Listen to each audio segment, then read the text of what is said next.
Thank you, Amara. Sure. Yeah, I'm Daniel Timmons. I'm the Wild Rivers Program Director with Wild Earth Guardians here in Santa Fe.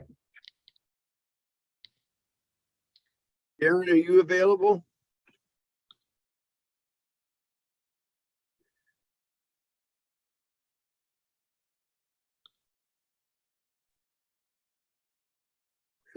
It didn't get very far, did I? There's William Me. William, do you know Fred? No. Okay, Oh, introduce yourself. I think I might have seen him at another meeting. Introduce yourself. Oh, okay. I'm William Me from Agua Fria Village. I'm the president of our neighborhood association there. How many years have you been president? 15. Well, that was my record. Yeah. You're gonna beat my record. Yeah. Well, and I just turned 65, so I told them that when I turned 65, I was going to retire. So, but they Sure. didn't allow me to. They said 70. Yeah, you have to go to 70. Okay, that sounds good. Hey, Darren. Good morning, Darren. Hey, good morning. How are you? Pretty good. Would you introduce yourself to Fred?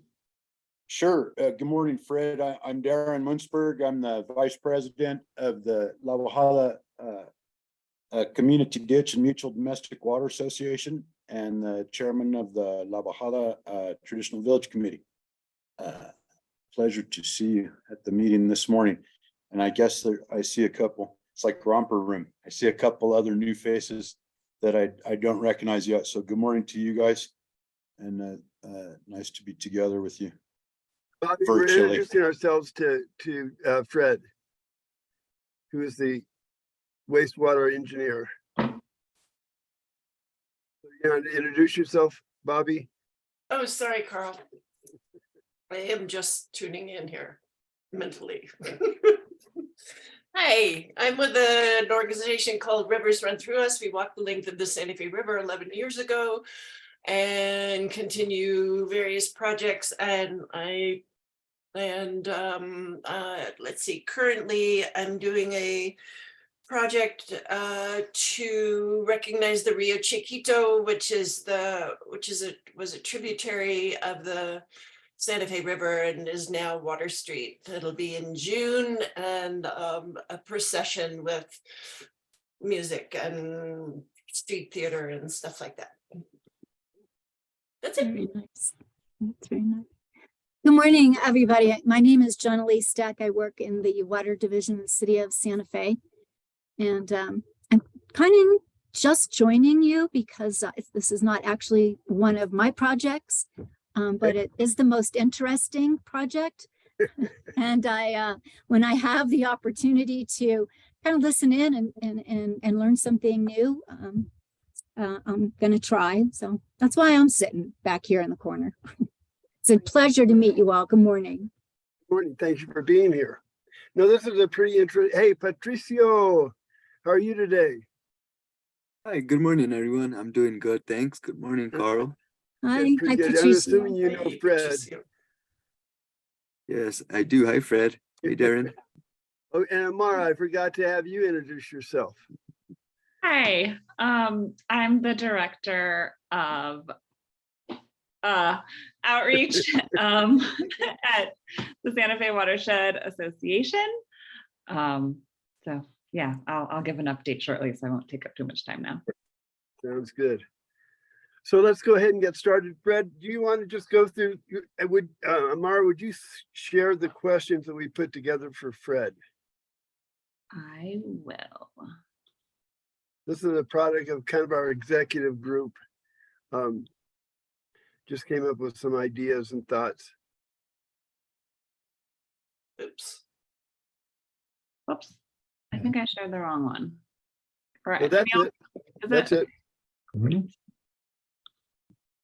So everybody take a look at those, and then we'll go back to having Fred do the presentation, or responding to the questions, basically. And I really, again, want to thank Fred sincerely for putting up with us and listening to our issues and concerns. We've had a long history with the wastewater treatment plant, and now called Water Reclamation Facility. And not all of it's been good, Fred. So I'm just giving you a little bit of a warning. So any further need to look at the questions, folks? Or can we let Fred just go ahead and start? Okay, Fred, why don't you go ahead and start? Sure. Well, let me first introduce myself. Now I'm the engineer supervisor here at the wastewater treatment facility, or the wastewater management division, as it's called in the city. I came here from Pennsylvania about 1.5 years ago, where I worked as a consulting engineer for a consulting company in South Central Pennsylvania, Gettysburg, where I worked for 25 years as a designer primarily. I probably have a dozen treatment plants in South Central Pennsylvania that I designed and started. Various different processes. Prior to that, I worked as an operator for a while before going back to school to get my master's degree in environmental engineering. And I also worked in research at Hampton Roads Sanitation District, which is in southeastern Virginia, where they have 9 different treatment plants.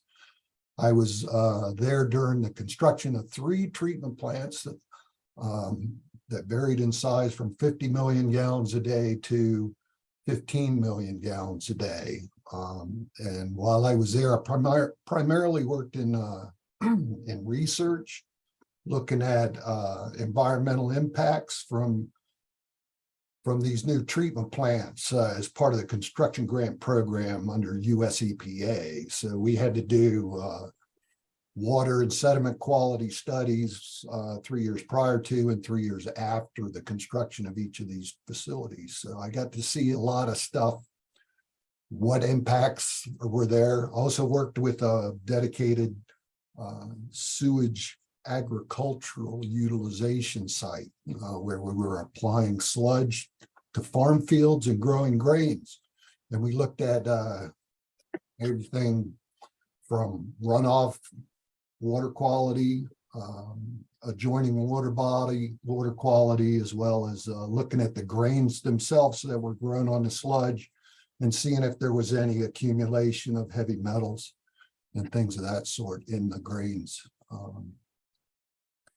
So after as I contemplated retirement in Pennsylvania, I decided I wanted to do something a little different with my career. So that's when I reached out to the city of Santa Fe. They had an opening for the engineer supervisor, and I decided to work for municipal government as opposed to as a consulting engineer. That way I get to focus on one site instead of half a dozen at one time.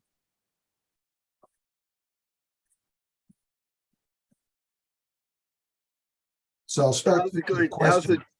How's the change been from going from the private sector to the public sector? Probably the hardest thing to get used to is I'm used to a faster pace.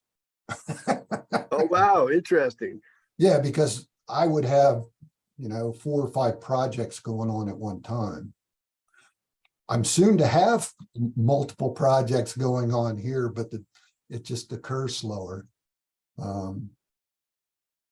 Because as I said, I'm dealing with one facility instead of half a dozen facilities. Because I do both design and operational consulting. So I might be working on a design in one place. Somebody else is having an issue with their plant. I'm trying to consult with them on how to correct their operational issues and such like that. So it's not quite as much going on here as what it was in the consulting field. But that's a good thing because this is my pre-retirement job. So, Fred, you want to start just going through the questions that we gave you? Yeah, I have prepared myself some script notes here, so I'll just go through. I'll read each question, and then I'll have a little discussion, and then we can y'all can jump in if you have something related specifically to that question that you want some more information. We can have a little back and forth. So the first question, has the facility been out of compliance with EPA standards over the last 3, 6, 12 months? You refer to standards, and what we have here is an NPDES permit. It's a discharge permit that's issued by Region 6 of EPA. These permits are individually tailored. So my permit is different from Las Vegas's permit, from Albuquerque's permit, because it's adjusted based on the physical and chemical properties of the receiving stream where you're discharging. Okay, so they look at things like hardness in the stream, because when you're discharging different constituents that would be in your wastewater, they would react differently based on the chemistry of the stream. Okay, also the volume of the stream, because it takes into account dilution factors. In the case of the Santa Fe River, and a lot of times there is no dilution at all in the Santa Fe River. So our effluent makes up more or less the entire flow in the river downstream of the treatment facility. So standards is maybe not the correct term. That's why I bring that up, because a standard is more like universal. And these aren't universal. They're different for each facility. As such, the plant does face periodic issues with treatment. Primarily, we have issues with total suspended solids and E. coli. Now, these exceedances are typically small. Like with suspended solids, I believe our discharge limit to the stream is 30 milligrams per liter. But of course, our treatment is more geared towards our reuse water, because those limits are much more restrictive than what our limits are discharging to the Santa Fe River. I think our discharge limit for TSS for our reuse water is 10. So that's our treatment goal, not 30, which we're allowed to discharge to the Santa Fe River. E. coli is more or less the same as far as the limits for the reuse water in the stream. But typically, if you have a problem with TSS, you have a problem with E. coli because we use UV disinfection, which is a light.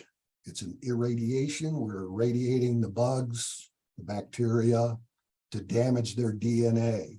So it really doesn't kill the bugs. What it does is it doesn't allow them to reproduce. So when you have total suspended solids elevated in your effluent, you have a shading effect. Basically, it's like they're behind an umbrella and the UV light can't get to them. So it doesn't affect their DNA so they can reproduce. So they show up in our tests, because what we test for are viable cells. We put them on an auger plate, and if they grow, then they're present. If they don't, they're not present. So those are primarily the issues we have. And as I said, when we have an effluent issue to go into the creek, which is much less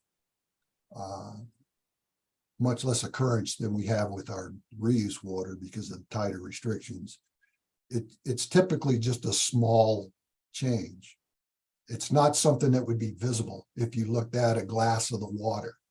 If you looked at it, you couldn't tell the difference between 40 milligrams per liter and 10 milligrams per liter, because you have to test this by filtering, drying, and weighing it on very precise scales. So there's no visual indication that there would be a TSS issue unless you were losing solids out of the plant, what we call losing solids, which would be when the solids started to float out of the clarifiers and such like this.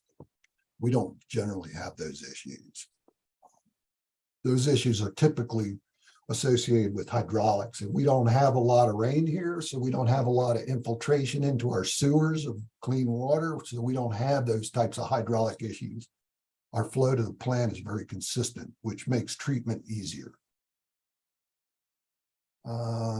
We do have some reasons why we do struggle with periodic TSS issues, and that's mainly because we had some issues in our aeration basin. Right now, we have a broken line, plastic airline submerged in the bottom of the tank. We call it's a diffuser grid. It what delivers oxygen to the bugs in the wastewater where we treat them, because we use bacteria to eat pollutants. That's how treatment works here. So we provide them air so that they can stay alive and do the work we ask them to do. So we have a broken diffuser in one, so that affects our DO levels in that tank. And we're doing nitrogen removal, so the tank actually alternates between aeration and no aeration. So it's a delicate balance. So if one of these grids is not working correctly, then it kind of throws the treatment off there. So in order to fix it, we have to drain the tank. We're waiting for environmental conditions, for temperatures to stabilize, because that's a better time to take half of our treatment capacity offline to fix this problem. So we have a plan to fix that, but right now we have to wait until the environmental conditions are correct. But the only other primary discharge issue we have is with copper. Copper is a new parameter that was added to our last NPDES permit. And we've had issues stand under the total copper limit that's in our permit and our discharge. And copper is very difficult to remove from the wastewater. Primarily, it segregates into the sludge. But our discharge limit is very low. It's actually lower than what is allowed for human consumption because it's protective of the invertebrates in the stream. And they are much more intolerant of copper. So, and the copper comes from the drinking water because it erodes from the copper pipes in the housing. It's actually not an industrial waste, a common industrial waste. Most common way to address copper in the wastewater effluent is to address the water. You add chemicals to the water that adhere to the pipes so that the copper isn't eroded into the water. So we need to work with water to get the right mix of chemicals in the water so that we can protect the copper pipes to keep the copper out of the wastewater. So because it's a new issue, we're working through that to get the right mix there. Any questions? Let me stop you for a second. Sure. Darren's got a couple questions. I'll read them out to you. How stringent or lenient is NMED 401 certification of your NPDES? Is state oversight through 401 certification sufficient to provide some targets for localized standards, or do you mean to say that NPDES requirements are arbitrary? My understanding is that the permits are generated by Region 6. New Mexico has input, but as far as setting effluent limits, that comes out of Region 6. They issue our permit. They are our regulator. And then the state has a role, but it's not directly with the permit because the permit is issued by the federal government. Does that answer your question?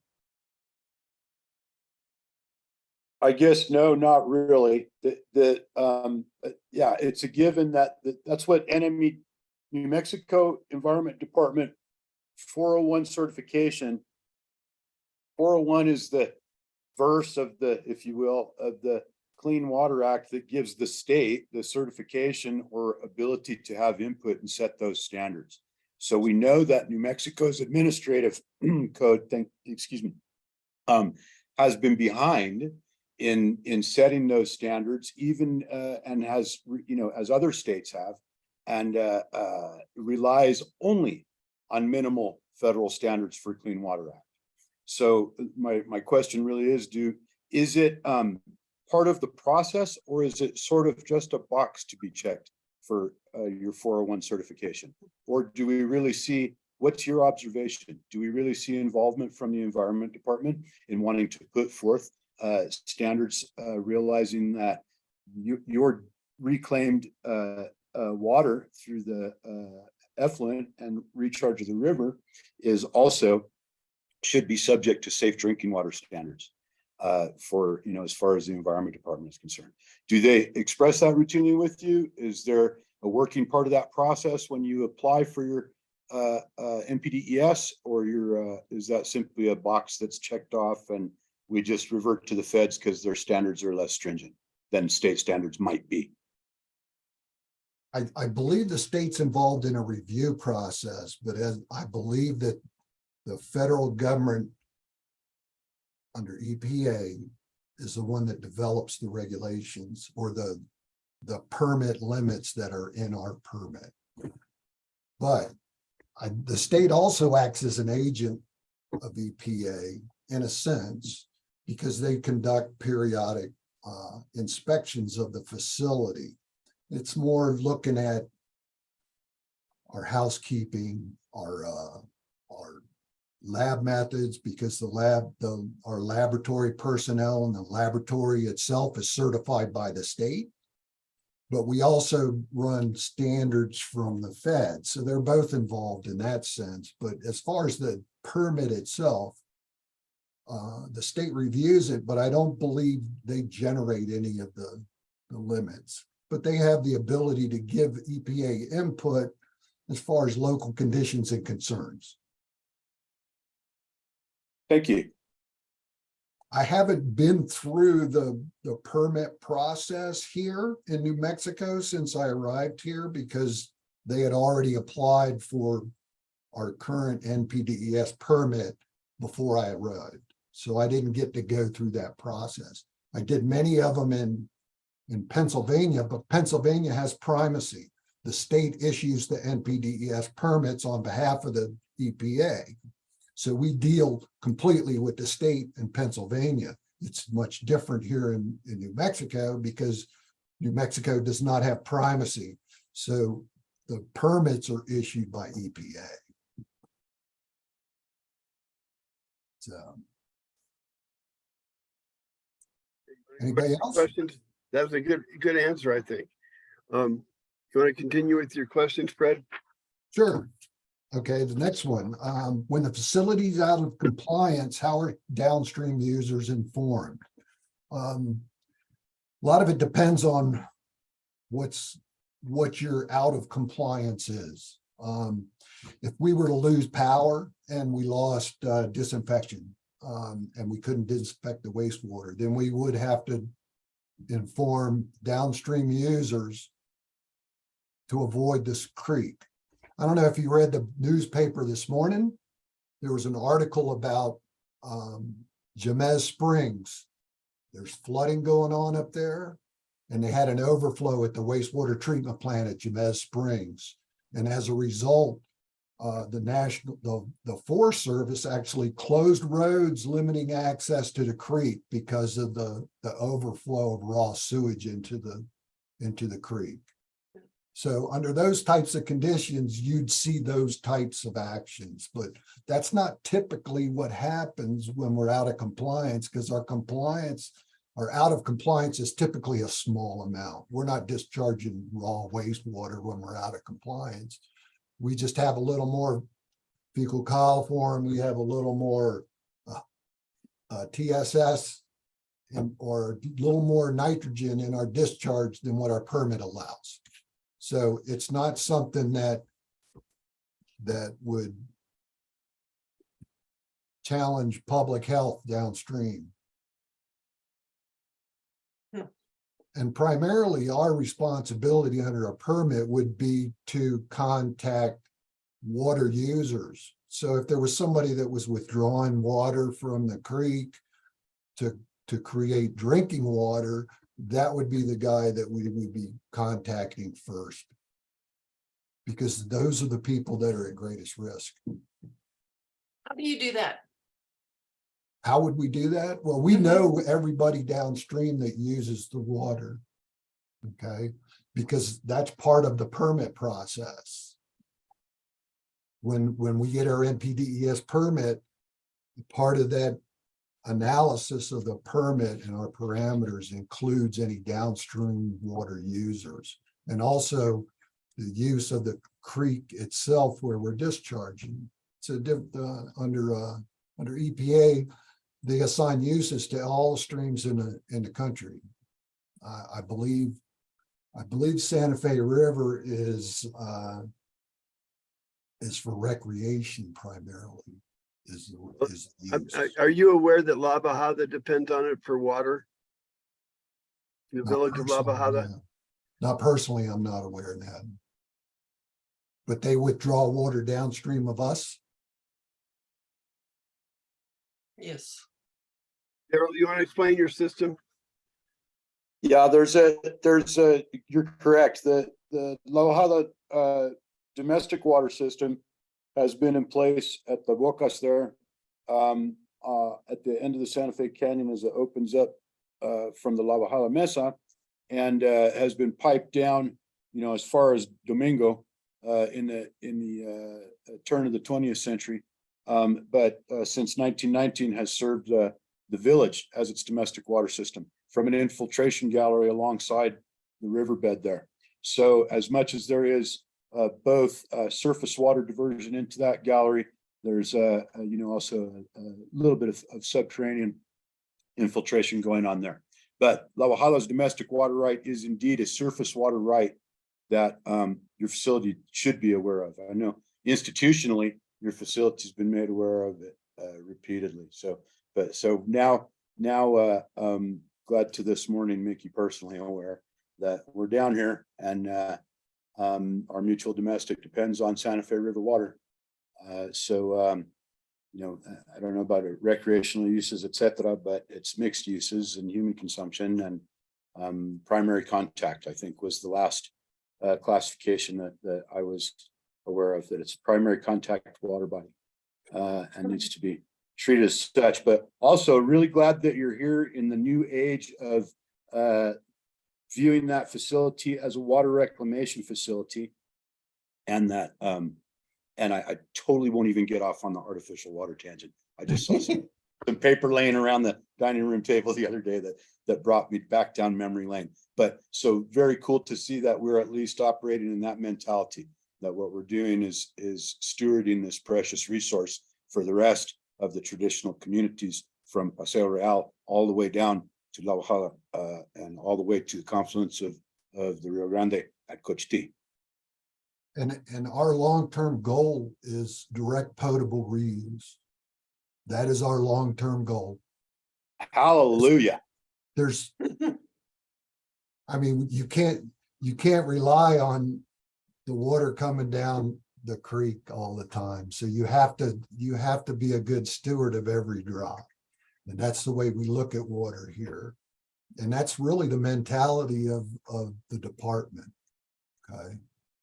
So, and because we're all treating the same water, our intent is what gets discharged to the Santa Fe River is the same quality of water that we send into our reusers, or eventually to our non-potable or our potable reuse, direct reuse. So that's our goals here, and we're working in that direction as quickly as we can. I'll move on to the next question. What is the best point of contact if community members observe the outflow is being out of compliance? How can the community track the response to that concern? If the concern is still not addressed, who should the community members go to? The first thing I'll say about this question is I'm not sure there's any visual indicators that would tell you that the discharge is out of compliance. As I said before, typically our out of compliance discharges would be an elevated TSS level or fecal coliform level. You're not going to see those looking at a glass of water. It's going to look the same, whether it's in compliance or out of compliance. We don't have any dischargers within the city that contribute color to our discharge, which would be something you might be able to see in a creek if it passed through without being treated, but we don't really have any large dye users in the system. I have seen that before, but we don't have that here. So I'm not sure what you're referring to as far as a visual indicator. Yeah, we've had people along the river who will comment on the color of water has changed and they know something's wrong at the plant. Literally, and sometimes it's a smell as well. A smell to the river. Yeah, absolutely. This is where we need to get Jose Varela Lopez to talk about that. Maybe I can at some point get him to talk to you directly. Seriously, Jose's family's lived on the river. He's a 13th generation La Cieneguilla, and he can tell when there's a problem with the plant because he can tell by the color of the water. But I mean, when you say he can tell there's a problem at the plant, did he confirm that there was a problem at the plant? Generally, he has. That's a great question. That's a great question, Fred. One that I would have to follow up on to make sure I'm speaking the truth. Because I mean, a half a dozen kids in the creek stomping around is going to stir up sediment. It's going to make the creek look different. That's not that, though. No, but you know what I'm saying. Let There me could find be out. other factors occurring. Yeah, naturally so that is could it, so is, contribute to you know, a few cattle and this and that. So that traditional environmental knowledge is in play. I think that's what Carl's trying to express by mentioning the longevity of our families in this vicinity, is that we have this I guess they're calling it tech, huh? The traditional environmental knowledge.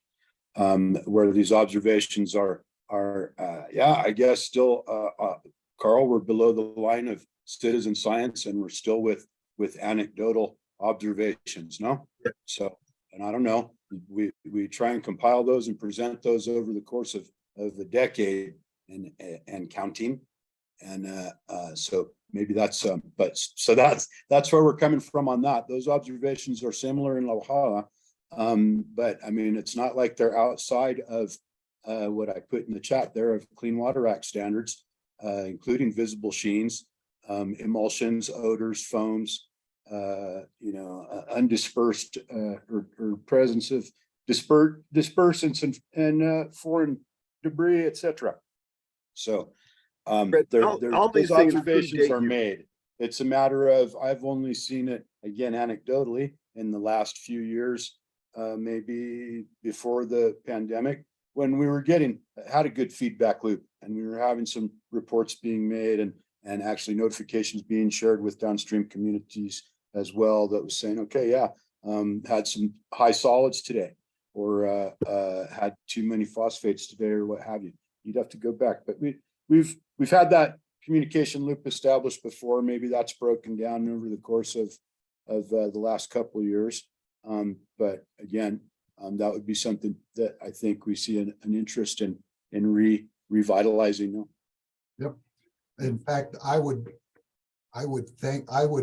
welcome anyone who sees something visually with the creek that you believe is emanating from our facility.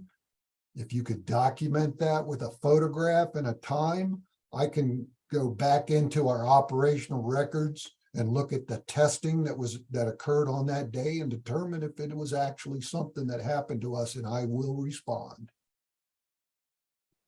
Because I don't want us discharging anything that we shouldn't be discharging. So if you see something and you're curious about it, feel free to send it to me, but please document it with a photo and a time so that I can correlate it to what's going on here at the plant.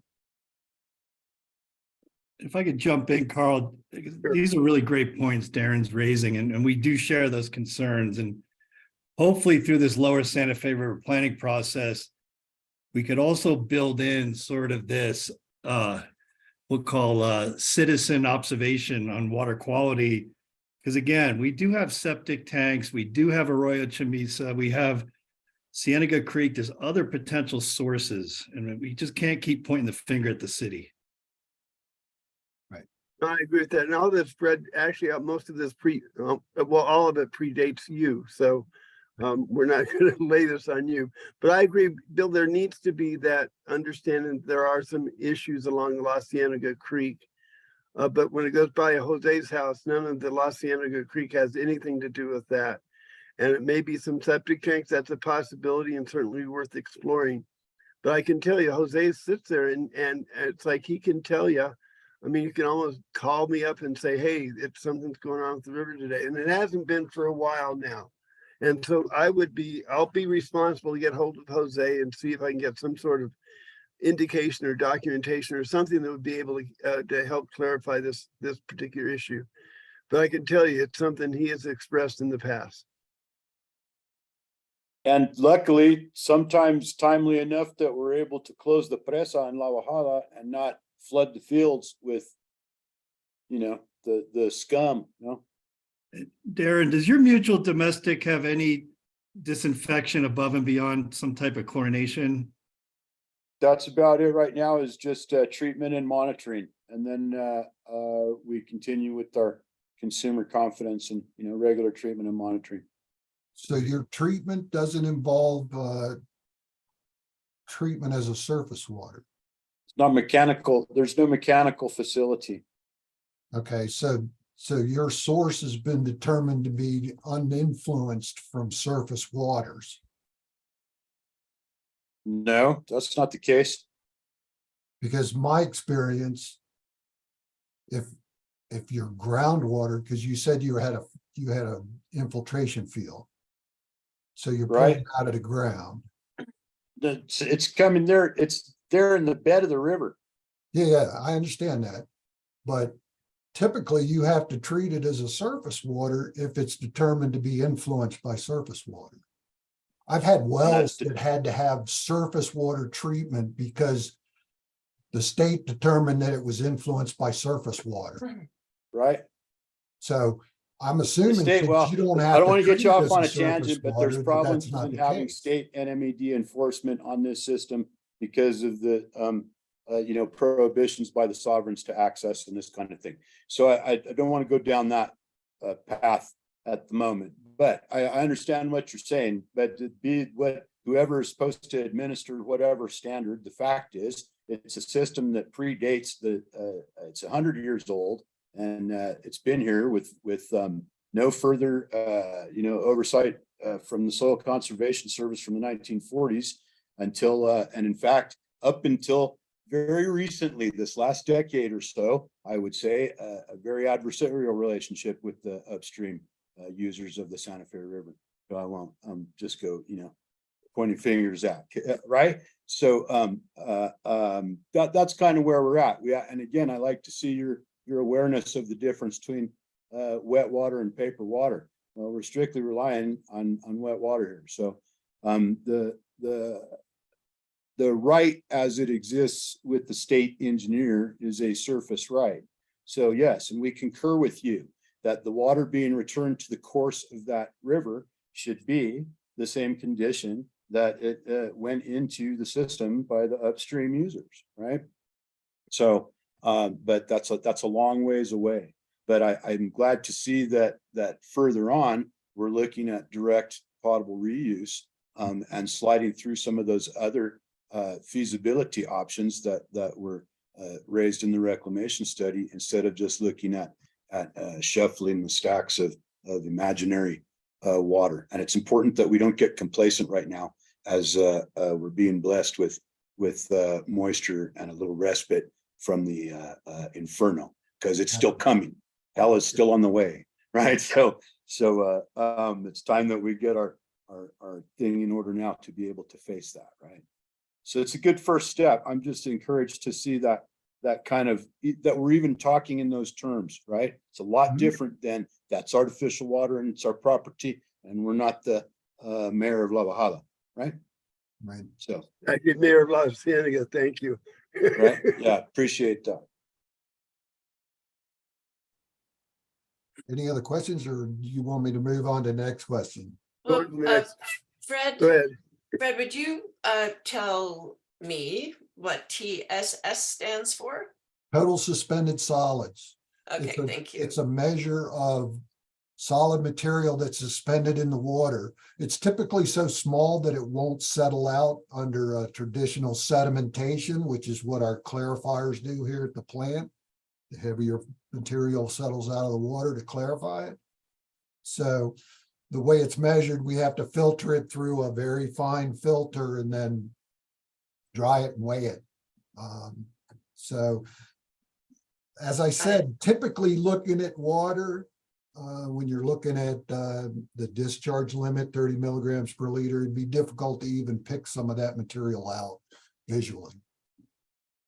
Okay. Okay, next question, Fred. We understand the plant was working on an emergency alert system for downstream users, for farmers growing food for human consumption or kids playing in the river. Is there a status update on the alarm system? Would that include a tier system depending on the level of non-compliance? I'm not aware of any alert system that would contact farmers along the river. I don't know if Bill knows anything about that. William, this is your question. Can you provide some insight? Is William there? Yeah, I mean, we have some requirements under our permit, but I don't know. I don't know that they would require us to contact farmers. Okay, here's William. William, you want to explain what you meant by the emergency alert system? You're on mute.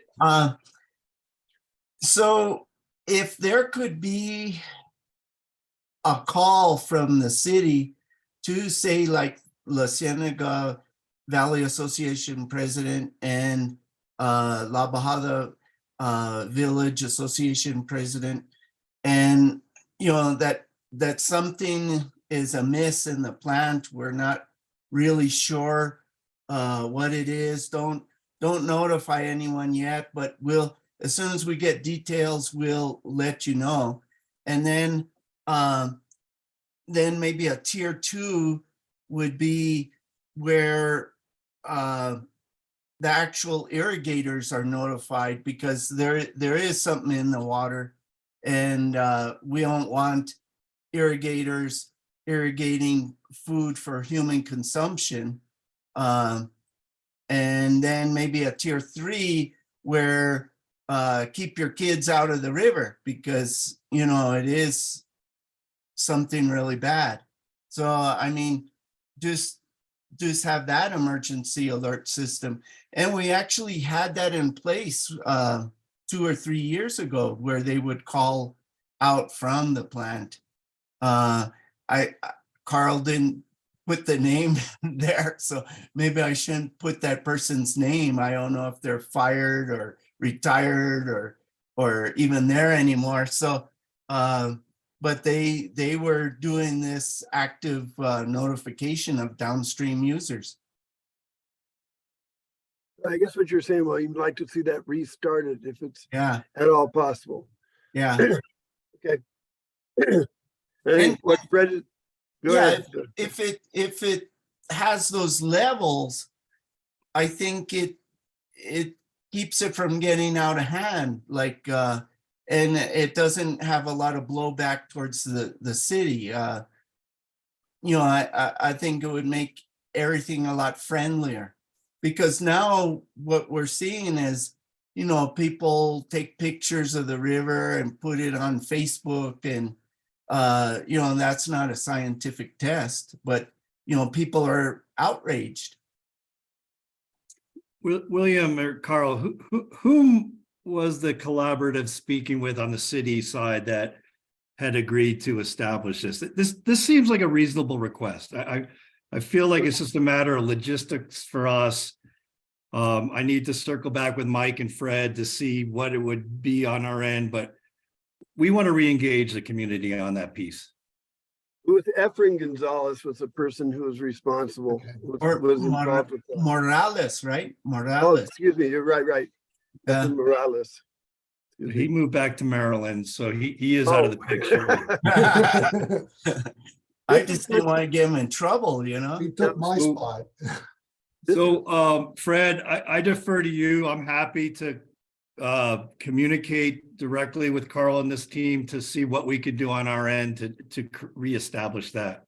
Yeah, I mean, the main issue I see with an alert system is determining what exceedance requires an alert. I mean, if I'm Absolutely. discharging 35 milligrams per liter of TSS, I'm not going to call you guys up because it doesn't really, it's not a threat to anybody. It's Well, as completely long different as for you're TSS aware, than that just as- running down the creek.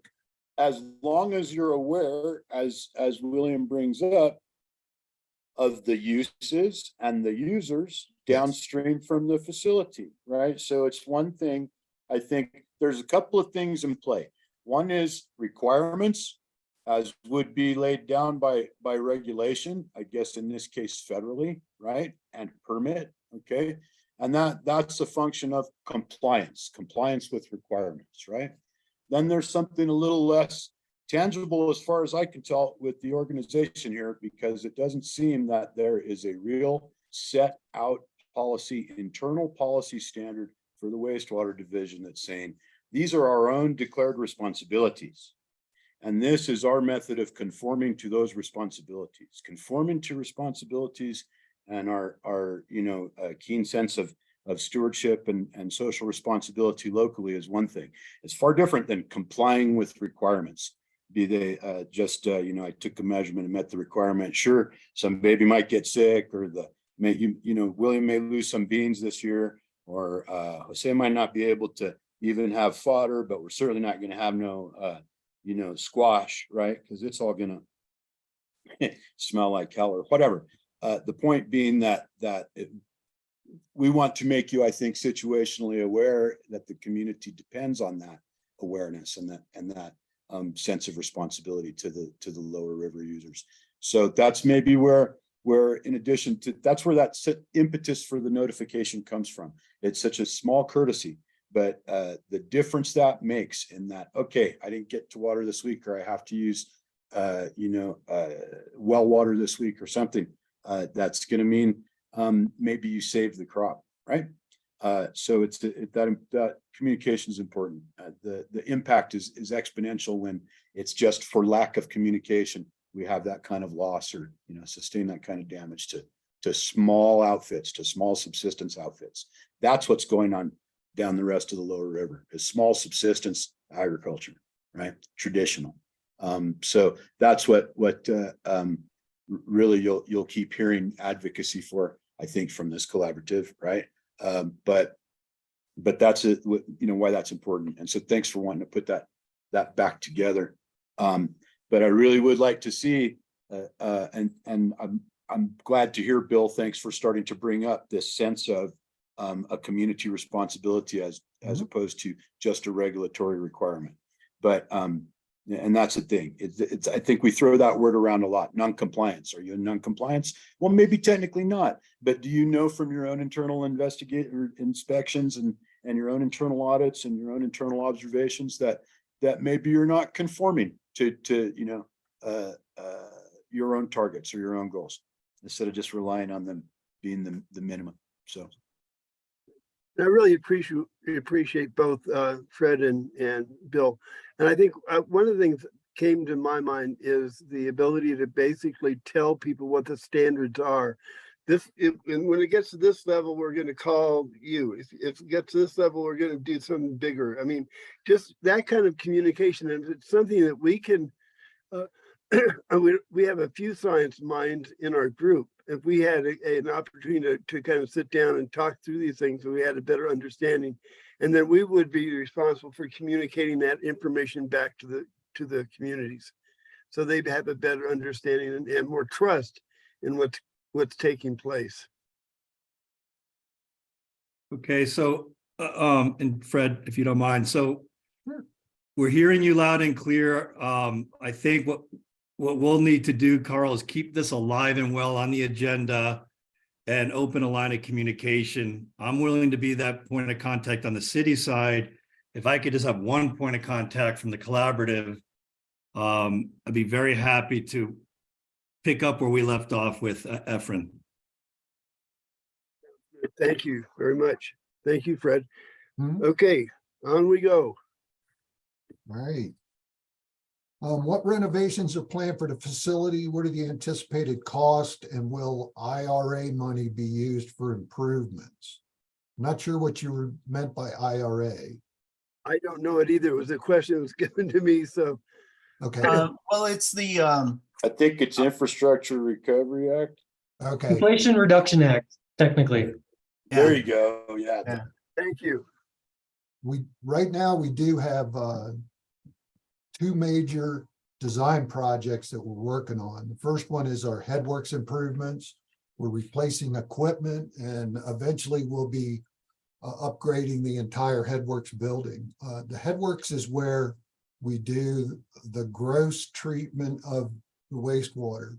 So it goes through screens which remove inorganic materials like papers and cigarette butts and that type of stuff. And then it goes through grit removal, where we remove things like sand and larger seeds, things that settle out very quickly. And then it goes to a primary settling tank, sedimentation tank, where it slows the wastewater down and all the heavy material that's being carried by the water settles out. And this all happens prior to any biological treatment. So we're going to improve that entire area, replace most of the equipment. We've actually started on equipment replacement already as we're going through the design of the larger project, which will address the building itself. We also have, we're beginning to bring on a consulting engineer to redesign our UV disinfection facility. The equipment we have in there right now is older. The manufacturer isn't supporting the equipment, so we have to go to secondary supplies to repair our equipment. So we're going to upgrade that with more robust and more modern equipment. So we'll be starting on that project probably here beginning of the fiscal year. We've also applied for state revolving fund monies to do some collection system repair projects. We have one that we're planning to do in 2024. That'll line about 16,000 feet of one of our trunk sewers through the city. And we've applied for a $2.1 million loan through the state revolving fund. I think that approval may be held up by the audit. So once we get the audits submitted, I anticipate being approved for that, and we can start putting together that project. We have a collection system repair project that we're going to do in this fiscal year. In fact, it was approved last night at the governing body meeting. And that'll repair about 15,000 feet of sewer. It's a trenchless technique we're using, where we're actually lining the existing pipes with like a fiberglass type material. That'll basically create a pipe inside a pipe. And that's how we repair pipes without having to dig up all the streets. So that's what we have on tap right now. Could I add to that, Fred? Sure. One, hopefully, with the collaborative, you could see that Fred has been a strategic hire for the city that brings a high level of expertise.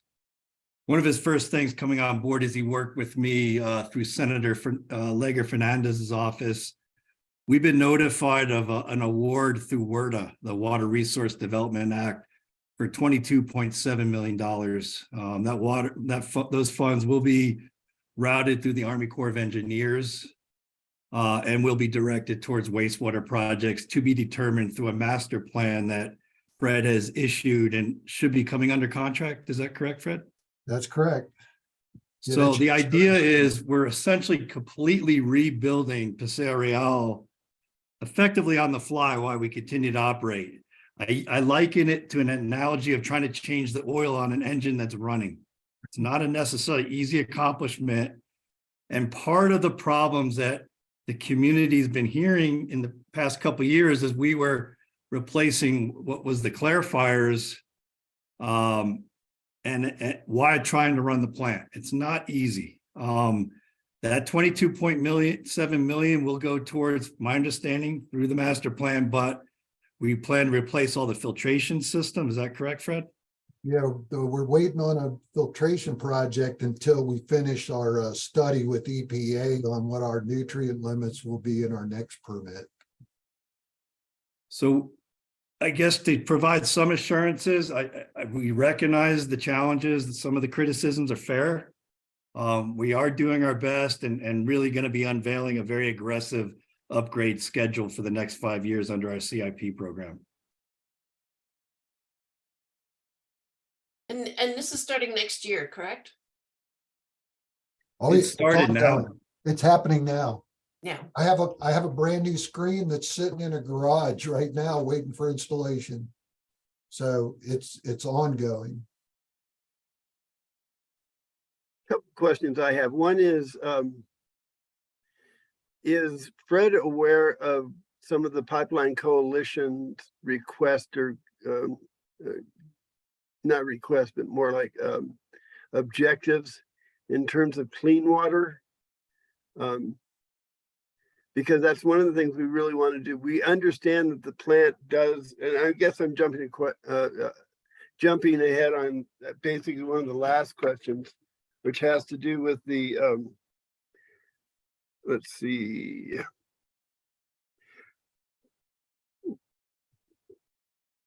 Are you aware of the proposed new EPA standards and whether / how they address ongoing concerns regarding pharmaceuticals, PFAs, PFAS, and other emerging contaminants? Is that something, I mean, obviously you're doing all these improvements, but with this new EPA standards, does that add an additional responsibility or burden in a sense to comply with the new standards? As I said earlier, we're waiting on designing a filtration system, a new filtration system for the plant until we find out what our nutrient limits are, because the smaller our discharge allowance, the more we have to remove, the more robust the filter has to be. So we're doing a review right now with EPA that looks at, here's what we think the effluent limits will be. Here's the different technologies that you can apply to try and reach that limit. And we're looking at trade-offs. Is it worth the environmental cost to do this type of treatment in order to get a marginal change in our discharge? So we're doing this study right now with EPA and the Department of Environment here in New Mexico to set these standards or a recommendation for standards that'll be adopted in our next permit. And once we know what those are, then we can better address our needs for a filtration system. And that would be more or less the same with other emerging contaminants like microplastics. That's something that you have to filter out of the water. It's not going to settle because they're buoyant. As far as PFAS, you had PFAS listed in there specifically. I've already heard talk from US EPA about a monitoring program. Right now, I don't think they're talking about any limits, but what they do typically with new emerging pollutants is you monitor first, and then they determine if it is indeed a problem and what level of problem it is, and then how to address it. So they're talking right now about starting that process, but I haven't heard anything about limits at this point.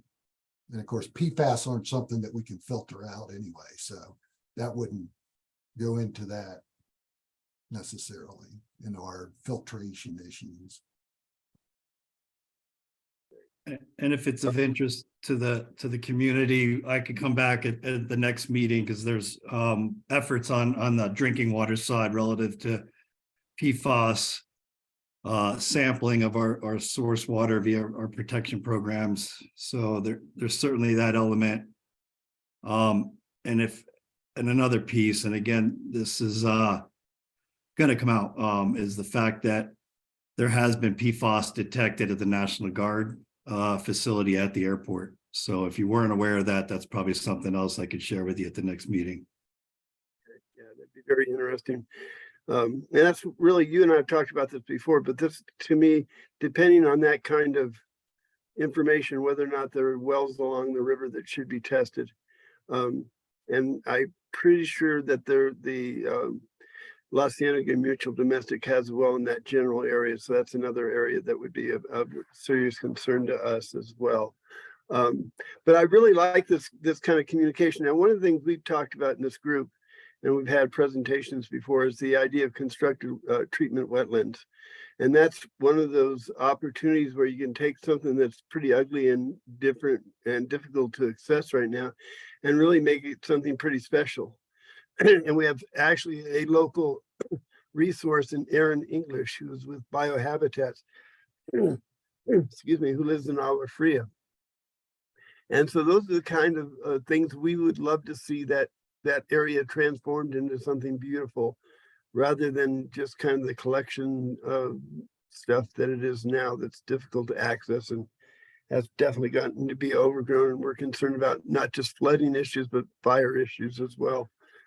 But I really do like and appreciate, I always do, Bill, that the willingness of the city to kind of work on this together with us. It certainly has worked out so far. And I use the Pipeline Coalition as a prime example of that. And there's some ideas I have too about the Pipeline Coalition. But anyway, Fred, you want to hit to the next question? Sure. Has there been any discussion on replacing the plant and what the cost would be? Every time we have to dig and fix a broken pipe buried in the ground, we talk about replacing the treatment plant, because it's like digging through a spider web of conduit and pipes, and old pipes that are abandoned. And you have to look at half a dozen drawings to figure out exactly what's in the site. So, but realistically, we're not talking about replacing the plant. We're working towards upgrading the plant and moving it forward by adding pieces and improving on the pieces that we have. It's not really practical. It'd be very expensive from a cost standpoint. I would estimate you're probably looking at $150 million, something like that. And that might be low, because it depends on, exactly what type of processes you're looking at. If you're looking at a new plant, like an MBR plant, which is if you're going to start from scratch, that might be where you're going. If you're looking at water reuse, because they actually use filters instead of clarifiers, you'd probably be maybe closer to $200 million. So it's not really practical.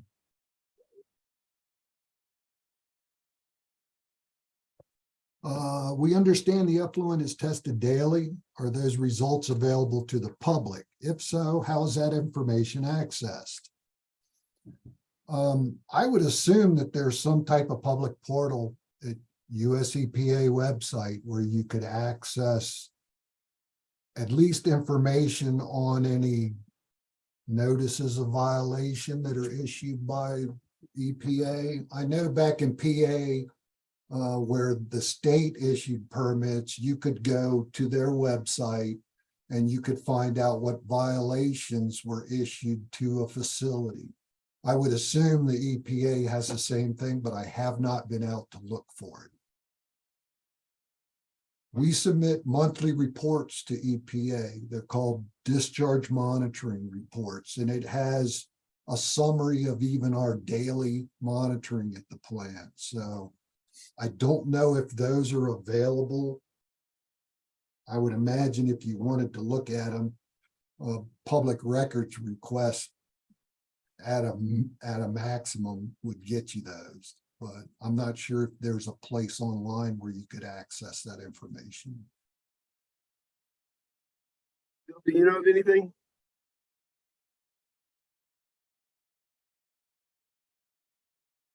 Was that question directed to me, Carl? Yeah, I was just wondering if you knew of Yeah, any. I'm gonna have to get back to you. I don't clearly know, but to Fred's point, I believe that stuff is available through Region 6. Mhm. Okay, So I'll take that action item of trying to get a link for the group. Right. thank you. Next question is, what is the status of the 5 citations written to the city by the Dallas office of the US EPA since 2018? I'm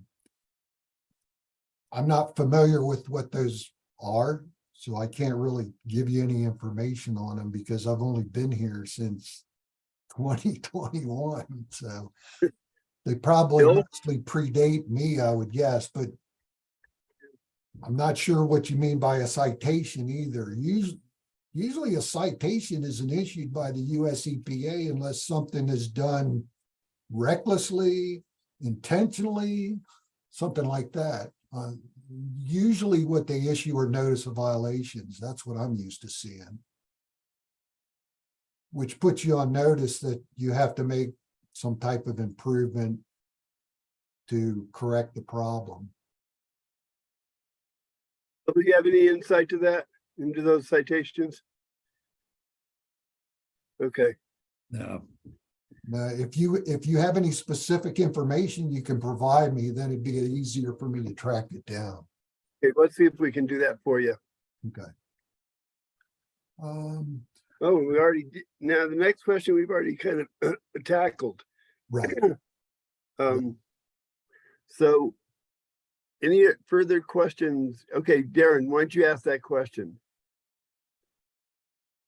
But okay, I'm just getting back to this and yeah, a year and a half or 2 years, or that's great. It shouldn't be and now you're an old timer already. So the reason I asked earlier about ISO 14001 is I think in the breadth of your experience, you've probably run across that before, if not at least as fundamental underpinnings of federal policy, including the NIPTES system that you're permitted under. So if nothing else, again, I see the source. I'm glad to see Bill and Fred together, that the city is starting to see this more holistically, that supply and discharge are not separated. I don't want to go off on too much of an aside, but that type of system, there should be, come on, a reasonable organization would have some method of tracking outstanding deficiencies, their rectification, your corrective action, and your lessons learned if you're doing it right, to then go forth and maybe adjust and re-influence your policies. So even for a couple of years, that should have shown up, those outstanding nonconformities or deficiencies or previous citations or violations or recommendations or whatever they were from the regulating agency or administration should be documented, tracked, so that you do have as much of a challenge there as trying to run an old ship, trying to run this system, both on the supply and the discharge side, right? So the last thing you want to be doing is reinventing the propeller every time because you have no idea where you've been to figure out where you're going, right? So there's got to be some type of tracking system. I think that's a legitimate question that shouldn't be just the answer going back to the community saying, go chase the paper yourselves and go look it up yourselves. You should have some internal tracking of that. And I don't mean to be preachy or condescending, but it makes us wonder if that's a real legitimate answer. We think you guys have it a little more together than that. We give you a little more credit than that for that type of answer. Well, I mean, you've given us a 6-month window with 5 citations. And as I said, I'm not sure what you mean by a citation. Is that like a ticket where it's going to result in a fine. That's how I see a citation. It's basically a notification of a fine because of some action. And those are unusual unless it's an intentional act. You're falsifying data, something like that. I've seen that. Right, okay, so well, then let's get off of the particular semantics of the citation. I think that the nature of the question really is, do you have any outstanding deficiencies Not which that I were know. previously noted by the EPA that haven't been rectified? Are those, like you say, that's ancient history, we've got a totally different set of crabs in this pot now, or what? And I I'm think not we aware have of been any very outstanding transparent about violations challenges. that we haven't addressed. I'm not Okay, aware of any outstanding violations that we have not addressed. Right on. I think that's really ultimately the question now. Right, but to provide further information, if you can give me some Work on it. specifics, then it's easier for me to track down the incident you're referring to. Yeah, we'll work on that for sure. See what we can come up with. So any other questions for Fred? Again, I really appreciate this. This is, Sure. The last question you had on the list was, is it possible to tour the plant? And I'd be happy, yes, if you guys want to come in as a group, I'd be happy to walk you through the plant. cool. We'll try and arrange that for interested folks for sure. Sure, just get together and pick out a couple of dates and let me know, and I'll let you know which one works best for me. All right, any other questions for Bill and Yeah. or Fred? Yes, I Bobby. have a comment, which is, Fred, Mhm. don't call the river a creek. That's a PA thing, sorry. When you can step over. That's all it's a right. That's creek. what the Santa Fe Railroad called it in 1888 too, was the Santa Fe Creek. Yeah.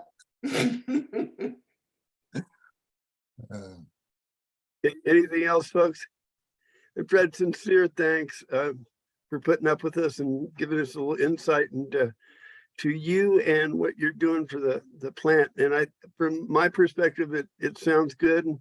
And if there's ways that we can support what you're doing or bring things to your attention, we certainly will. I would appreciate it. I mean, the reason I'm sitting here is the same reason you're sitting on that board. It's the same reason I went into this field when I did. I'm a water guy. I grew up surfing.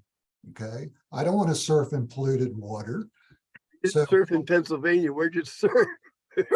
Well, I grew up in Virginia. Okay, gotcha. So I still have family there. If I want to go surf, and I have a place to stay. Nice. Cool. All right. Anything else with Fred and Bill? I hope you guys will stay on for a little while. Maybe I think it was 2010 when there was a really good flow in the river. There were these videos of kayakers right there in the downtown going up and down. And yeah, it was quite the video. You might see that video again when the snow starts melting. Oh, okay, yeah, well, we'll go over that. And another real quick correction on pronunciations. It's Hamus Springs. Ah, hey, J is an H. Yeah, it's Hamus. East Coaster, Anyway, man. I'm an East Coaster. we forgive you. No problem. Okay, next thing on the agenda is the La Cieneguilla well monitoring program. For those of you that don't know, I'll give you a quick update. This is a response. When the La Cienega watershed conditions were put into effect in the 1990s, one of the requirements was for everybody who put in wells in the La Cienega area, La Cieneguilla area, were required to put meters on their wells. Well, about 6 or 7 years ago, I was the president of La Cienega Valley Association, and one of our board members went down to the county to check on how this program was going and discovered there had been absolutely no enforcement whatsoever. And so we're looking at probably, and I'm guessing somewhere between 350 to 450 wells that have gone in without that metering requirement. So we brought that to the attention of the county, said, hey, what are you going to do about this? And Now, 6 years later, they decided that the well monitoring program, well metering / monitoring program, and I think this, again, it's not well defined how this is going to work yet. But I think the idea is that somehow they'll be able to measure the aquifer and determine if there's too much water being drawn out. I really don't know, but there are some processes that are going along that will help us find out more about our water resources. And one of those is Stacy Timmons, the Associate Director of the Hydrology at the Bureau of Geology and Mineral Resources, will be making a presentation on the 20th at the La Cienega Community Center. It starts, the doors open at 6. Her presentation will be from 6:30 to 8. But this really, to me, is trying to figure out or finding out the hydrology of the area. And this is on the tape. Stacy told me this at a meeting last October. She says, how can you plan for water when you don't know how much you have? And it's like one of those things you go, that's really common sense. And so what we're trying to do, I think, especially with Stacy's work, is to figure out what kind of water resources we have. Now, one of the things that happened, the county had previously put this program under the sustainability group or department, and that didn't quite work out. So as of Tuesday of this week, it is now under the auspices of the water department, which makes a whole bunch more sense to us and easier to deal with. But this is part of a bigger puzzle. You know, this is one aspect of I think what we're talking about in terms of the pipeline, talking about reviving the springs of La Cienega. All these things are kind of connected. And I think that the challenge for us is how to connect those things and make sense. And this is where I'm looking at you guys, because you're the guys that really have helped me do this. But this has really been a community-led planning process. And it's one of those things where we have changes in administrations or personnel, and all of a sudden you're set back and you have to go through this whole process again. What we did with the Pipeline Coalition, we brought that process outside of government. And we absolutely used government as a resource. We kept them informed. They were important parts of what we were doing, but we were the ones that controlled the process.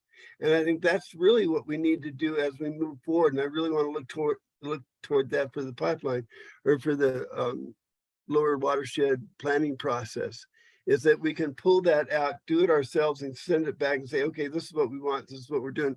It's worked before. I think it can work again. And so that's real quick. This is just beginning. To me, Stacy's work with the Bureau of Geology and Mineral Resources gives us the scientific information that we need to understand where the water comes from, what affects it. And one of my questions, we're doing the same thing with her. We're coming up with a bunch of questions for her presentation. One of my questions is how quickly water goes from El Dorado to La Cienega. And the reason for that question is that there are 4 wells in the El Dorado system that are in the Ancha-Tsuki formation that affect our springs and have affected our springs over the years. And we have asked the El Dorado District Water and Sanitation at El Dorado area Water and Sanitation District to take those wells offline when they connect to the county water system. And from all indications, that's one of the things we do. But okay, so that helps. We've stopped that pulling out of that water for our springs. How long does it take for the water to get to us that we'll see some sort of benefit? And the thing about La Cienega is we have such interesting kind of geological formations created by the lava flows of over 1 million years ago. And so those are challenges without questions. And right now we have, I believe there are 10 monitoring wells. We want to increase the number of those wells so we can get a broader scope of what exactly is going on in different parts of the community. But again, this is going to be pulled into the Pipeline Coalition work, because this is important information. It doesn't, it's not just for us, it's for the general good of what we're doing in terms of trying to protect our water resources. And so again, I could not tell you right now what the goal of the well monitoring program is, because it hasn't been clearly defined. And a part of that is just because it's languished for so long and had a couple different people go through it. And then they're going to go this direction, then we're going to go this direction. And one of the really frustrating things is they go through the entire process of hiring an outside consultant with never ever talking to us about it, never talking to the community about what is that person going to do? And it's just a little bit of frustration that I'm expressing here, but it goes back to how successful we were with that pipeline coalition work, is that we didn't allow that to happen. So I'll get off the soapbox right now, but that's kind of a quick down and dirty update on the monitoring program. The pipeline coalition planning process. The RFP has been sitting in the county's procurement office now for over 3 months. And I'm not sure what to do to pull it out of there. There's been a change of administration. Obviously, the city sold John Dupuy, and now we've got Michelle Hunter, who's the acting water department director. And so those things are it's kind of thrown things a little bit of a curve. But I have an idea that I'm going to share with our subcommittee, the Pipeline Coalition, planning subcommittee, that we're going to meet a week from, actually 2 weeks from today on the 27th, just to talk about some ideas of how we can get some momentum and get this planning process off the ground and moving forward. And so that's something that I'm going to be very actively involved with, and look forward to working with my friends on the subcommittee again. So I've kind of rushed through that too.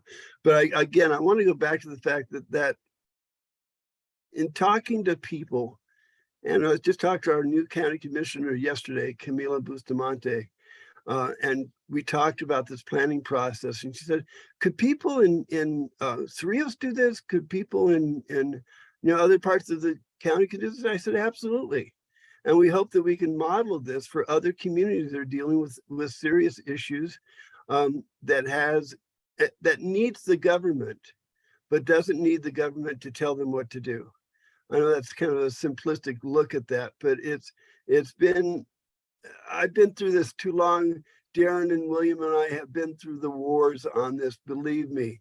And you sit there and you get a new person in there who's going to do something different, and all of a sudden you're going, then you have to re-educate them, and then often their education doesn't quite last, and then they go off to do something else. And this really separates the county function, county city function, gives it, and no question about that, it's essential and an important part of what we're doing, that we couldn't do it without them, but allows the community to kind of lead the way. So that's something that's I'm going to be talking about in the future. Amara, are you willing or able to do the little update on the Santa Fe Watershed Association? Absolutely. It looks like there were a couple of hands up, though. Do we need to address questions or issues before that? Please. I just wanted to go back to the well monitoring really fast. What I got out of the discussion from the BCC was that, yeah, OSE has no resources to do it after the fact, but that county's looking at it, at reviving it and how it would be implemented. I didn't catch after the county manager kind of was describing sort of where they were at with it, which is like, we just kind of rediscovered it, and they're starting meetings. Did I hear that they're putting out another RFP for a consultant specifically to implement this one? They already have one. It's Amy. They already have Ewing. one out, or they have a consultant already? Yeah, Amy Ewing, and I think she's with Daniels. I can't remember who she's with, but she's a hydrologist. See, this again, so we have the person who's with the sustainability program and Amy Ewing, and they get together and they put together a meeting we had last October, and it was not well received, run, or anything. It was a mess. And so we've kind of backed off, and now we are the ones that have coordinated Stacy Timmons coming on the 20th, and it's going to be a whole different atmosphere and a different opportunity for us to share things. And I'm working on getting it filmed, and I hope, Amara, that we can maybe have this posted on the Santa Fe Watershed Association website as well. It could be part of the collaborative. But I just think this is really valuable information that we have an opportunity to get some really good information from Stacy, and I want to make sure we hold on to it and are able to share it with everybody that wants to hear it. So that's kind of where I'm at. Okay, and what I was after was I was kind of making the reach to see if the well monitoring, if the groundwater monitoring, you know, is it too much of a reach to say, okay, well, that's a obviously impact considering especially the significance of springs in La Cienega and Cieneguilla and recharge of the river by the time it gets to La Valhalla. I mean, let's not forget that the La Valhalla's I guess dependence on the effluent has been a result of the diminution of the natural water supply and recharge that occurs throughout the lower stream bed where La Valhalla's aquifer is separated from, you know, further up the canyon from Cienega's. So the absent that, then, you know, the spring recharge is lower and lower by the time it gets here. So as we've watched that aquifer go down upstream, the natural flow of the river, the proportion of effluent has increased and increased the whole time as the proportion of pristine water, groundwater recharge into the river has diminished. So maybe it's too complicated to either. Maybe how do we hook that consultant in to the overall mitigation planning for the lower river? Or is it something that at least to include in the outstanding RFP to work closely and liaise with that individual so that we start building this, again, a more holistic perspective on resource that we have to protect and manage here in front of us, right? All good questions from you, Darren. But yeah, that's kind of the challenge. How can we best utilize all these different things? And there's another little part of this is that the LCB La Cienega community has $150,000 it got for master water planning. And so if we can, you know, use some of this money here, use some money there, use some money there, and then we have the money with the Pipeline Coalition. I believe it's $250,000. So for the first time in my history, we actually have some ability to go out and say, hey, we need some money to do this. We need some money to do that. And that's where I hope we'll have an opportunity to work with who's ever, you know, doing the planning or coordinating the planning. And I've got some ideas about that as well. But this will be an opportunity to really get some really good information. And I do want to, this is something that Bill kind of emphasized over and over to me, and finally it took me a while to realize, but how important the springs are to the river. You know, it's one of those things where I can talk to you about the La Cienega Watershed and La Cienega Acequia Association that has seen La Cienega Acequia that's seen a 60% reduction in their water sources in the last 40 years. I mean, that's 60% of water that wasn't going down into the river, or wasn't going on to fields. And so those are the kinds of things that we have to bring forward and make sure that people understand those hydrological connections and importance. So thank you, Darren. Appreciate it. Bobby? So about the springs, is it possible to physically mark the springs and name them? I mean, are there names of the springs? And what about question? Well, there's so many of them, Bobby. I mean, we are the second largest wetlands in New Mexico, and the ability to name all the springs. I don't know if the OSE does something like that, identifies the springs. That's a great question for Stacy, whether that's something that they would have their hands on in terms of information. Bill, do you know anything like that? Yeah, we definitely do. And I agree. There are ways through geophysical technologies that we could help identify springs. But to your point, which is totally correct, we don't have many traditional springs where groundwater is daylighting and popping out. A lot of them are what I call seeps, and they're sort of bleeding out, right? And to your point, they're geologically controlled. But the data we've seen, you know, things are trending for the most part Agua Fria being one exception, in the right direction in terms of water level recoveries. And Carl, you know, I'm really excited by this particular topic because I think we have an immense body of work going back to the work of Peggy Johnson, Dan Koning, but also the county and the city spent $500,000 building in 2010, at the time, a very sophisticated numerical groundwater flow model. They can answer some of the questions you're asking, travel times, for example. These things need to be resurrected, updated, and improved, but we are not starting from scratch. Good to hear, actually. Really good to hear. But yeah, so the springs, I mean, people think I'm nuts, but I really think we can move toward restoring them. And I understand that things have stabilized, which is great, but unfortunately it's stabilized at a level that we can't, they're not recharging this, they're not basically helping the springs as much as they have in the past. So it's great to hear things have stabilized, and there are all kinds of different reasons for that. I always wonder about septic recharge, whether or not that's part of what's happening. But it's nice to see it stabilize. Doesn't seem to be diminishing, but we still have to get it back to levels where we actually have our springs running again. You know what Bobby was kind of alluding to, or we talked about in the past, is like almost a signage. Like you would have a little sign, you know, such and such spring, so that, you know, I mean, and it would go through the entire river. And, you know, Hilario Romero, the former state historian and college professor, he has identified like between 30 and 36 springs based on the journals of Hispanic explorers. Wow. And, you know, and that's the whole course of the old 47 miles of the river. You know, and that, you know, many are kind of dried up, but it just, you know, in your watershed, if you got more and more water, they're eventually gonna spring or seep, like Bill says, you know.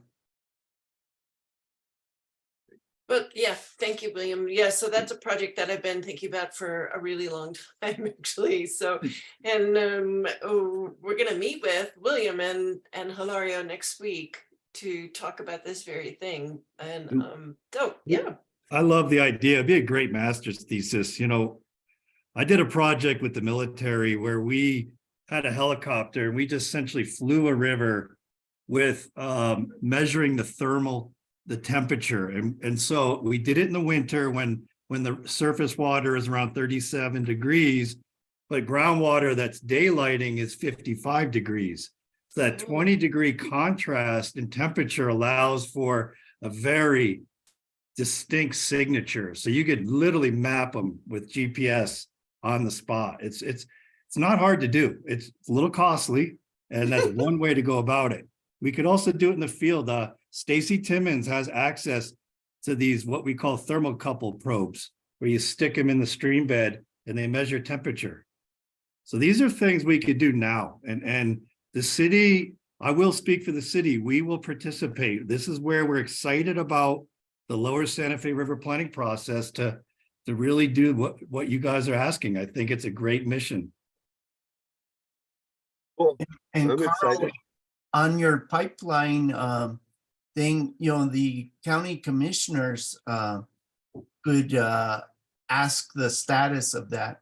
And, you know, our new commissioner, Camilo Bustamante, could. But, you know, in the past, when Catherine Miller was the county manager, she was like, hands off all staff, you know, you have to come through me. And then she wouldn't, you know, she'd say, well, staff is so busy, we can't bother them to ask them. So it's like, you know, so hopefully, you know, as a new commissioner, she gets at least one ask before she gets told off. Yeah. You know, William, this goes back to the need for us to pull it out, the planning process away from county control. And I don't mean that in the sense that we're going to be, you know, dictators, but just allow us to manage the process and bring stuff back to you and check in with you and make sure we're headed in the right direction. And I think we did a pretty good job on that. I think we can do a good job on it again. Bill, I agree completely. I'm excited. I mean, I've lived in this community for 35 years now, 34 years. And it's just the time to do this. It's time to act on these things. And we have the opportunity, I believe, to do something really significant. And I don't want to leave out Christine Chavez. I listened to her at the Conservation Committee meeting on Tuesday. And I just get so overwhelmed with all the really neat things you're doing. And it's done scientifically. It's not done haphazardly. It's carefully thought out. You've got a plan. You got to do certain things. You got to meet these things, and then things happen. But it's something I think that without question the county needs to duplicate. And I believe there was a presentation about the well monitoring program at the Tuesday board meeting, at the commission meeting, and there was an indication of hiring someone now to help with these kinds of things. Now, how quickly that happens, anybody's best guess, but at least there's now some attention by the county commission that this is something that they need to pay a little bit more attention to. You know, the problem we have, in all honesty, is we've got a bunch of well owners, and the city's got a bunch of customers, and that makes it simpler in a sense to communicate with your folks. I mean, we've got 10,000 well owners that we need to communicate with and figure out ways to do that. And I think there are ways to do it, but it's not a simple task, and it's not something that is going to happen overnight. But they need to be involved with the conservation measures, just as the city is. And so that's one of those long-term goals. That's where my work on the Water Policy Advisory Committee hopefully will produce something at some point. But Christine, you do. I really sincerely am impressed over and over again with your work. So thank you for what you do. And we're going to steal everything we can from you once we get the county program up and running. And I know you and Michelle are working together, but now Michelle may be the director and who's going to be working with you, kind of stuff. So we'll make sure that we keep in touch very actively in terms of what you're doing and how successful you have been. Thank you, Carl. And yeah, we'll keep that work going. Michelle has a good plan for how to move forward. So looking forward to working with you guys on that. Thank you. Okay, now can we go on to the AD, the Santa Fe Watershed Association present update? Hit it, Amara. Daniel, do you want to? Oh, did you? He had a hand up too. Dan, did you have a question I missed? There's my mute button. Sorry. We should let Amara, stick to the agenda. I do have sort of an update on the Guardians protest. So want to realize that we that under other matters over time here. So want to make sure that I, get a quick announcement in before we're done. But happy to let Amara. Sounds perfect. So Amara, please, thank you. Okay, I'll be brief. I put a link in the chat to the final BOR stakeholders report, and Mori offered to present that at a meeting to this group if that's of interest. Absolutely. But either way, the link is there if you'd like to peruse it. We are shifting our adopt programs. Instead of having adopt a river or adopt the river or adopt an arroyo, it's now merging under just one adopt your watershed. So we're really excited at how that sort of shifts the focus of our work and how we can be a lot more interconnected and collaborative and all the stuff that we do. So just wanting to give you all kind of a heads up on that. There's lots of bits and pieces of all of that that's merging and changing and in flux right now. But our upcoming event is Love Your Watershed Day on May 6th. It's taking over from our old Love Your River Day, which was in February when it was way too cold to be out doing things. So we're really reviving this event. We're encouraging community cleanups watershed wide that day, which is Saturday, May 6th, and the following week. We'll collect data from all of that toward that effort. And then we're also going to be in Alto Park from 9 a.m. to 1 p.m. and we'll have lots of really fun events and workshops. Our education assistant, Jacqueline, is a yoga teacher, so she's going to do a water themed yoga class. Bobby and Joe are going to be there letting people make fish hats for their upcoming flow procession. We're just going to have a lot of stuff going on, so that'll be a fun kind of lively live music festival-y atmosphere. So join us for that, or encourage cleanups or whatever. And then the other thing I wanted to mention, and I'm going to actually put a link here too, is Mori attended the land use planning meeting on Monday and was very encouraged at the sincere efforts of the city right now to collect public input towards these new codes and the language, and making really goals that are attainable and enforceable. And there were only 2 water people there. And so she wanted to extend an invitation and encouragement to get involved. It's kind of a really nice beginning of the conversation baseline. I just put also in the chat a link to the page about that. And there's a survey there that people can fill out. And the process seems to be collect information, create a report, collect more information. So encourage you all to take a peek at that and make sure all the voices that need to be heard are kind of included in this exciting process. And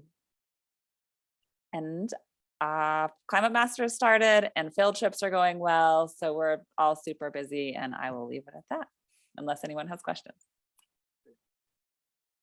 This is a technological question, but how do I save chats? Is there a way to do that?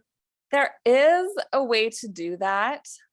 And I don't know how, but I can figure it out, hopefully. Also, copy and I just think paste. there are a bunch of links that are really important that maybe we should do something separate with all the links to make sure it gets out to the collaborative membership. Yeah, let's see. I've been copying most of them. I think I can do that. I can just put them all in a document. Yep. Thank you, Mara. Sure. Hey, Mr. Timmons. All right, thanks. Yeah, well, I'm very happy to report that the city of Santa Fe last night agreed to sign a settlement agreement with Guardians resolving our water rights protests with respect to the return flow pipeline and essentially the reuse water rights permit. So essentially, I'm going to drop our press release in the chat, and we'll be able to circulate the agreement once we have the signed version. Hopefully, I think it's just a matter of working its way through the clerk process. Bill knows a little more about that, but from our perspective, we see it as a real win-win, where the city, we're not stopping the return flow pipeline through the settlement. The process will go through, but we're sort of setting operational parameters for the city's use of that to really focus the reuse water outside of the growing season and setting in monthly flow limits through the reach of the river past Paseo Real through natural flow if there is some, or discharge out of the wastewater treatment plant, and essentially setting flow volumes that will keep the river perennially wet, keep it wet through down to Cieneguilla Springs, where again there's additional natural inflow that should continue to keep the river there as well. There's also some restoration component as well, particularly recognizing downstream of the wastewater treatment plant with somewhat of a reduced flow coming out of that plant. There may be some restoration that's needed to continue the ecological function, potentially address some of the fire risk that you were talking about, Carl, and the overgrowth there. It's not necessarily a commitment by the city to open that up to public access, given some of the concerns with the airport. But the city is committed to exploring that and to pursuing that option, sort of if feasible, I would say, based on the agreement. The city is also looking to commit a portion of its existing Rio Grande water rights as in-stream flow water rights, potentially through the Strategic Water Reserve. Those would be Rio Grande sort of main stem water rights. So not necessarily directly affecting the flow of the lower Santa Fe River. Those are sort of the other components of it, but it's sort of more of a holistic perspective, looking at, at the Santa Fe River kind of from the headwaters on down. One of the things that I'm really excited about is I do think that this, will help kind of the lower Santa Fe River as well as the upper Santa Fe River, and like really treat that as a connected system, allow the groundwater system within the city to rebound, and just, kind of support the overall hydrology as well as the human water uses as well. So I don't know, Bill, if you have anything you want to add before we, if anybody has questions, I'm sure there are many. I have a question. Go So, ahead. is it possible for the city to get a chipper into where there are slash piles and chip them rather than burning them? Is that something the city can push for? Yeah, I agree, Bobby. I think that would be our preference. So we're in the process of bringing a firm, GSA, under contract. Todd Kaplan, if anyone's aware, he was involved with some work with the Santa Fe Watershed Association, as well as the riparian restoration work done at the BDD. So we're going to get essentially a proposal and a cost estimate to do that work, but we will certainly circulate a draft to the collaborative for review. Again, we're not going to work in a vacuum. I think Daniel has done a really excellent job in keeping the lines of communication open.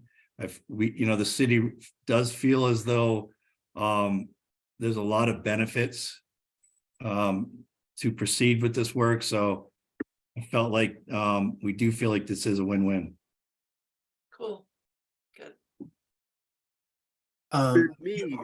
On that topic, I was working with on our ranch land with the Natural Resources and Conservation Service, and we have a juniper removal project, and they were like, well, you need to go through your local fire department and burn it, and I said, well, what if I just reused it and stashed it along the arroyo banks and to prevent erosion? They said, well, that's fine, we'll pay you to do that. But it was like they didn't even think about something like that. They just thought burn.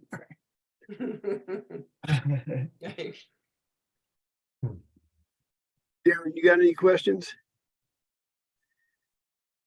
No, I think I guess Daniel, I apologize not having reviewed your protests, right? But I'm gonna assume that thanks for the download, Christine, on the stakeholders report. I'm looking forward to getting into that one.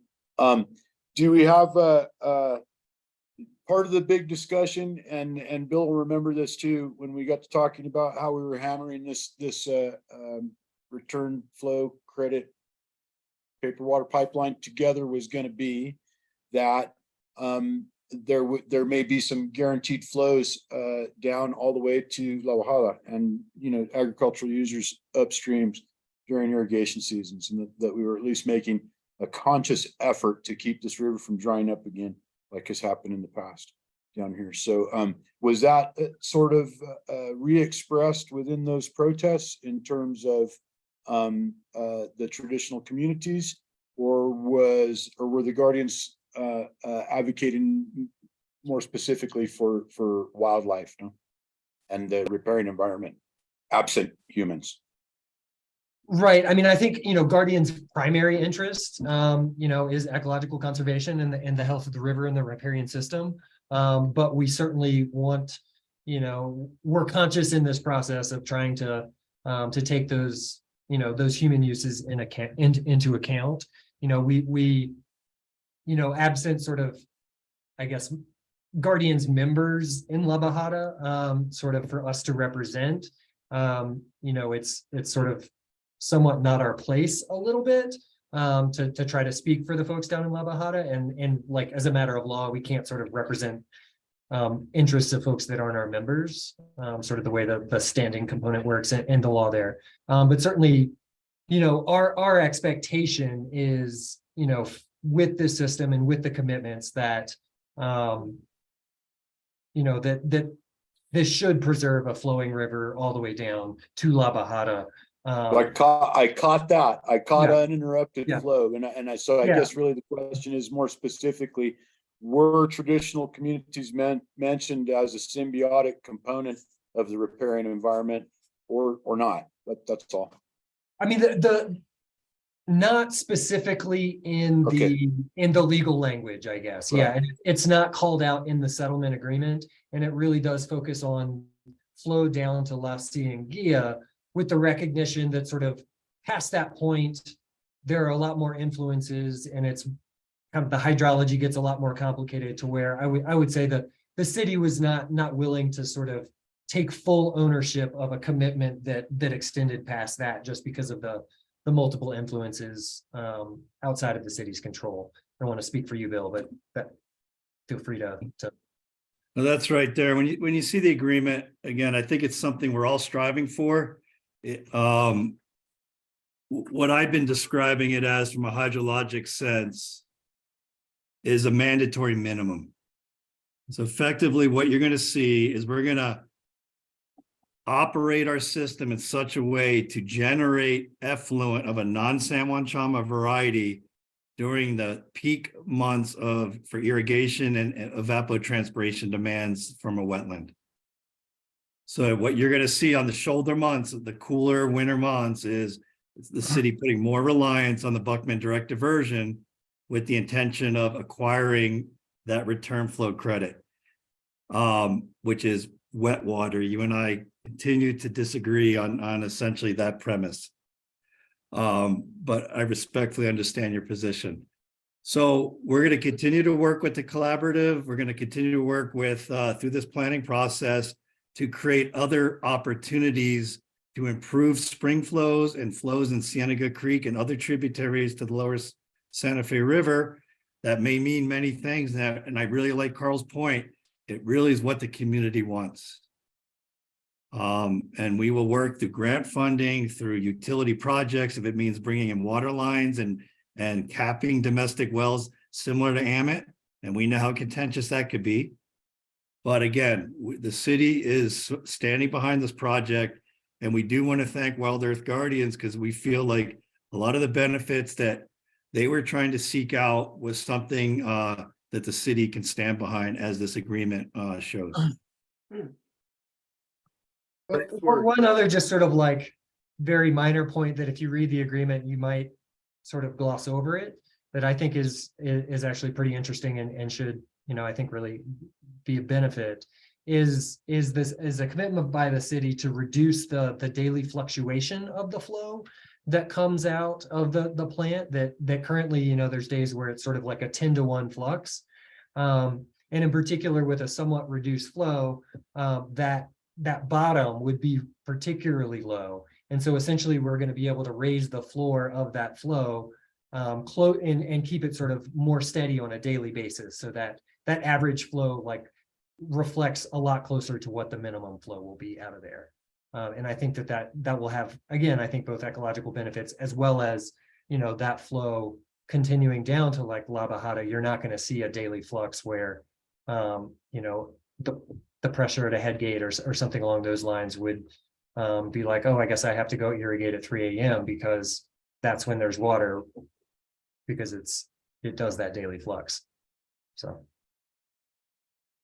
So if that works and we can get the springs in La Cienega going, then La Bajada should be flush with water at some point. That would be wonderful, wouldn't it?